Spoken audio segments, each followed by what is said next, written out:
Herru, já, góðan daginn og verið velkomin. Við ætlum aðeins að fara yfir það hvernig er best að taka bílalán.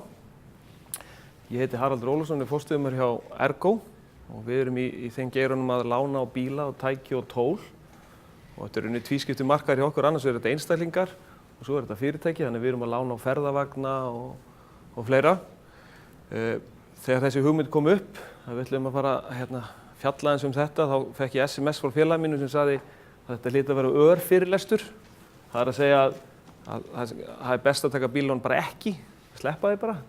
Og það er svo sem alveg rétt, það er náttúrulega langt sniðugast að eiga fyrir bílnum þegar við leggjum á stað. En það getur alltaf komið upp aðstæður þar sem það er þannig að fólk þarf að taka bílalán. Það geta breyst aðstæður fólki varðandi fjölskyldustærðir eða bíllinn er gamall og viðhaldið dýrt og svo framvegis. En við ætlum aðeins að rúlla næstu 20-25 mínútur yfir það hvað þarf að hafa í huga og hvernig þetta er gert. Ísland er mikil bílaþjóð og ég reiknaði áður en við komum áðan að það eru 194.000 skráðir bílar á markaði og þetta er sirka 0,75 bíl á mann, þannig að fyrir hverja tvo einstaklinga á aldrinum 17 til 90 ára það har 1,5 bíl á einstakling sem er með meira sem gerist í Evrópu. En á sama skapi bílaflotinn okkar mjög gamall. Þetta er einn elsti bílafloti í Vestur-Evrópu. Og meðalaldur á bílafloti á Íslandi er einhver 11,5 ára ef ég man rétt. Og það er svona sambarlegt eins og gerist bara í Tékklandi og löndunum þarna aðeins austan megin við okkur. Staðan er hins vegar sú að frá hruni höfum við lítið verið að endurnýja bíla, mjög lítið og rauninni bara síðustu 2 ár hefur einhver bílasala verið til einstaklinga. Og við væntanlega hafið öll séð fréttirnar af því að bílasali fyrra var svipuð og met árið 2006, ég veit ekki hvort það er tekið eftir því. Vissulega er það alveg rétt, en það er meira drifið áfram á bílaleigunum eins og við komum aðeins betur inn á eftir. Við sem land erum svolítið merkilega því leytinu til að við tökum bílalán öðruvísi heldur en þjóðirnar í kringum okkur. Það er að segja að við förum til bílasalans og bílasalinn hefur kerfi til þess að veita okkur bílalán og þið sittist hjá bílasalinum og segir ég er að fá þennan bíl og hann getur rauninni sótt bílaláni fyrir ykkur. Ég veit ekki hvort það hefur tekið bílinn og prófað þetta en svona virkar þetta hjá okkur. Löndunum í kringum okkur að þar fer rauninni einstaklingurinn fyrst til skal ég eitthvað segja bankans og þar er verið að afla svona upplýsingu það hvað þið geti tekið hátt bílalán. Svo fer hann með þær upplýsingar út og niðurstaðan verður rauninni sú að hann fyrir í bílasal og segir ég get keypt bíl á 4 milljónir. En þetta er öfugt farið á Íslandi. Við fyrir fyrst í bílasalans og þá rauninni er lagt á stað með það að augum að bílasalinn rauninni segir og sækir og hann síðan svarar hæl. Hjá okkur er þetta þannig að þetta eru langflestu tilfellum óverðtryggð lán, annuitet jafnaðargreiðslu lán og við ætlum aðeins að rúlla yfir það á eftir hvað það þýðir fyrir lánin. Þetta er graf varðandi bílasölu og hér sjáum við bílasölurunni frá 1999 og staðan er sú að þið sjáum met árið 2016 frá hruni og það er sambarlegt við árin 2004, 2005 og 2006, sjáum við.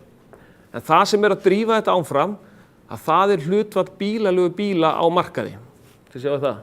Það er 42% raunni af sölunni 2016 eru bílalegu bílar. Óransúlan segir okkur hins vegar hvað eru einstaklingar og fyrirtæki. Og þegar við horfum á þessa súlu, að þá eru rauninni einstaklingar að kaupa svipa magna bílum og 2004, sjáum við það.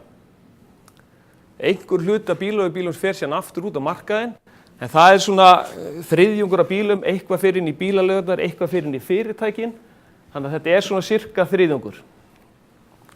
Og þá komum við að þessu stóru spurningu. Að þetta er rauninni það sem gerir það verkum að einhver ríkur til og þarf að taka bílalán. Þetta þýðir rauninni það að við erum kannski með gamlan bíl, viðhaldið orðið dýrt, það er komið nýtt barn sem dæmi og þá þarf einstaklingurinn að fara og taka bílalán. Og við vitum það alveg að eins og ég sagði upp að það er langt best að eiga fyrir bílnum, en þetta eru svona þessar aðstæður sem kalla á það. En hvað þarf að hafa í huga þegar við tökum bílalán?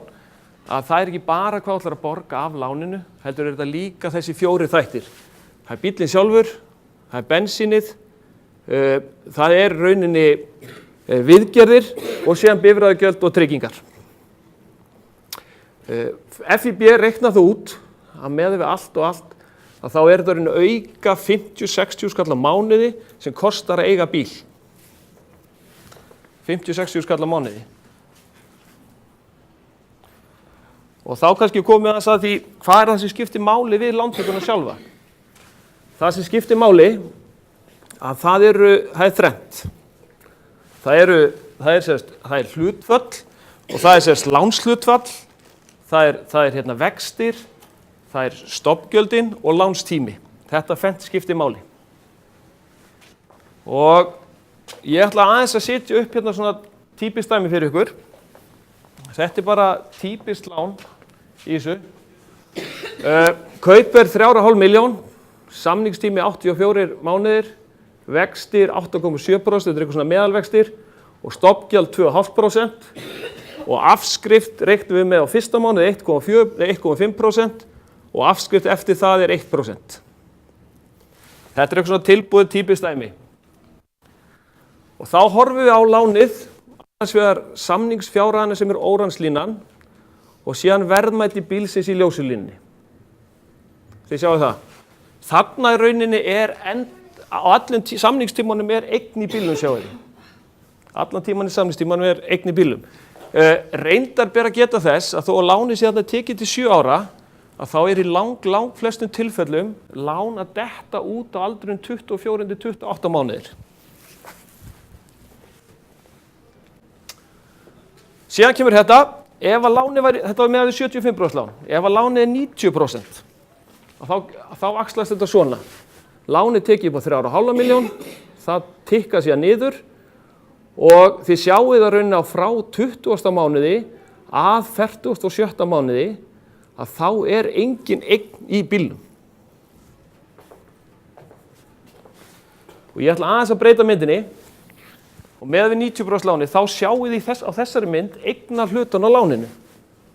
Þið sjáið að frá 15-16. mánuði að 40. mánuði að þá er negatív eign í bifreiðinni. Þannig ef aðili þyrfti að losa bílinn á þessum tíma að þá væri hann rauninni með neikvæða eignastöðu.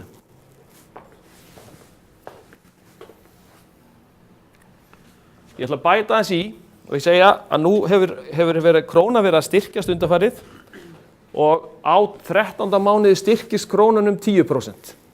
Er allir að fylgja mér? Það þýðir það að ef styrking kemur inn og myndi leiða eða fara inn í bílverðið að þá verið þetta rauninni neikvæð eignastaða frá 14. mánuði af 52. mánuði.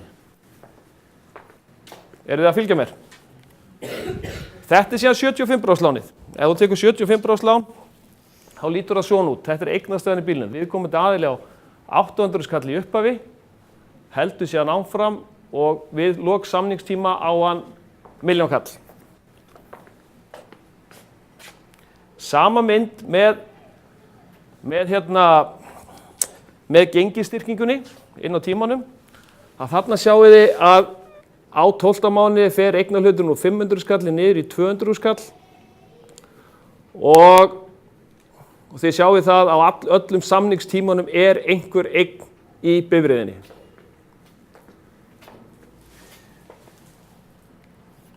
Þessar tvær myndir settar saman, annars 75% lánið og síðan 90% lánið, að þá sjáum við að aðilinn sem tók 75% lán, að hann er með góða eignastöðu í bílnum þó að gengistyrkingi komið hann inn á 12-13. mánuði, á meðan aðilinn með 90% lánið, hann er rauninni negatífa eignastöðu alveg frá 14-15. mánuði að 50. öðrum.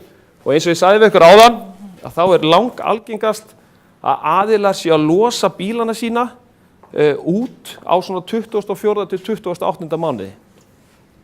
Þannig að aðili sem myndi þurfa að fara út samkvæmt þessum tveimur lánum var annars vegar með neikvæð eignastöðu upp á svona 200-300 skall með 90% lánið, en ætti í bílnum kannski svona 100 skall með 75% lánið. Er einhverjar spurningar? ekkert óljóst. Þú þá að meina að það menn fara út þarna á 24. manni en það skipta á sér annan? Já, ef hann þurft að skipta á sér annan bíl, það er mjög algengt að fólk er losið eftir svona 24-28 mánuði. Þannig að aðili sem færi út samankvort ef við tækjum bara 90% láni, þá er hann í neikvæðri eignastöðu. Lánið er hærra en verðmæti bílsins á þessum tíma. Þannig að hann þyrfti þá að borga með sölunni. Og með... Miða við 3,5 milljónir. Já, 3,5 milljónir. Í þessu 7 ár. En þú sagðir áðan að það væri algengar fólk að ekki styttra lán. Nei, það er algengar að fólk sé að taka kannski svona 60 mánaða lán, en í þessu hérna tilfelli erum við að stilla lánin bara með 7 ár, eins og gengur og gerist í þessu, en þarna er mjög algengt að fólk sé að losa eins og að bílinn eftir 28 mánuði. Hvað er það að minna, hvað er hann að taka hátt lán? 3,5, það er bara eins og við ræddum þarna upp að. Þetta er bara forsendundar nákvæmlega með við lánin hérna upp að. Að lánið sé 3,5? Já, kaupverðið. Já, annars er 90% lán og síðan þá 75% lán. Já, við erum sérst þá búin að fara yfir hérna eignastöðuna. Ef við skoðum þá aðeins hérna stofngjöldin í þessu. Því að lánið byggist á lánshlutfallinu, vöxtunum og síðan stofngjöldinu. Þá er staðan sú að með öllum þessum samningum er einhvers konar stofngjöld, einhver startkostnaður. Og þá ætla ég aðeins að ræða það að þetta endurspeglar hlutfallstölu kostnaðar. Allur kostnaðar lánsins tekinn saman, deilt á lánstíman, er þessi hlutfallstala kostnaðar sem það er vantilega séð. Hér erum að ræða annars vegar lán með 2,5% stofngjaldi og síðan 3,5% stofngjaldi sem þá dreifist á lánstíman og með vöxtunum sem við tölum á áðan 8,7%, þá þýðir lán til 84 mánaða með 2,5% stofngjaldi að hlutfallstala kostnaðar, allur kostnaðar lánsins tekinn saman, sé rétt 10%. Ef það er 3,5% stofngjald með vöxtunum sem við ræddum á 8,7, þá er hlutfallstala kostnaðar rétt 10%. Ástæðan fyrir ræði þetta sérstaklega er einfaldlega það að flestir, eins og ég er búin að nefna svona kannski við okkur nokkuð sinnum, er að fara út eftir 24-28 mánuði. Og þá dreifast þessi stofngjöld á þessa 24-28 mánuði. Er það uppreiknuð þegar... Já, þetta dreifist við lánstíman, þannig að þegar þú tekur lánið til 84 mánuði þá dreifist 84 mánuði, en þegar þetta er sprengt niður, þú veist, ég ætla að selja bílinn til 28 mánuði, að þá er rauninni dreifast þessi stofngjöld á styttri tíma. Og áhrifin sem þetta hefur, ef við tökum bara dæmið það, að þá rauninni verður hlutfallstala kostnaðar svona. Það er að segja... Hvaða kostnaður er þetta? Hvað er inn í þessum? Inn í hverju? Þessum stofngjöldum. Já, við skulum koma kannski aðeins að því á eftir. En þetta er bara stofngjöld lánsins, bara uppáhaldskostnaður lánsins. Þannig að þegar þú tekur 28 mánuðina, að þá verður hlutfallstala kostnaðar þarna annars vegar rétt 11% í 2,5%, en í 3,5% verður hlutfallstala kostnaðar yfir 12%. Þannig að fólk þarf virkilega að velta því fyrir sér, annars vegar hlutföllunum, en ekkert síður þarf fólk að velta fyrir sér stofngjaldinu sem dreifist á skemmri tíma og hefur áhrif á hlutfallstölu kostnaðar. Og ástæðan fyrir við bendum sérstaklega á þetta er að það eru flestir að fara út úr bílasamningum eða bílalánunum sínum eftir 24-28 mánuði.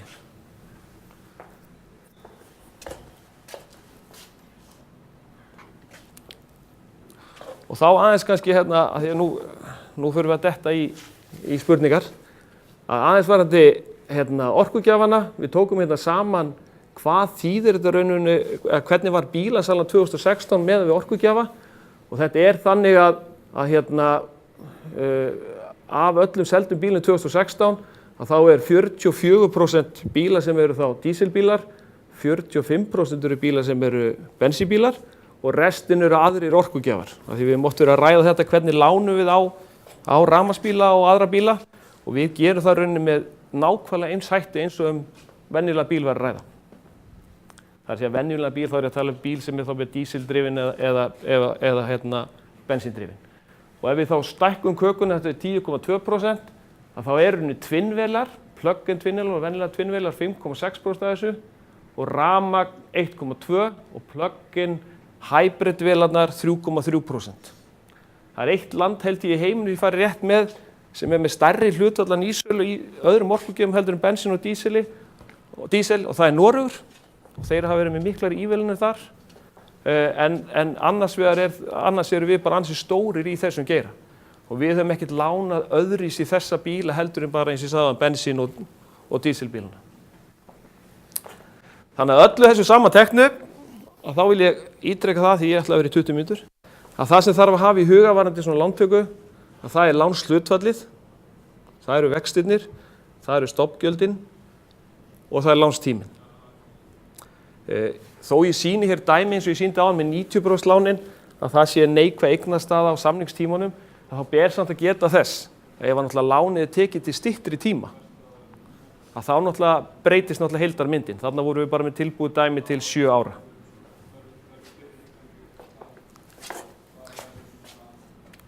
Þá eru komin spurningar.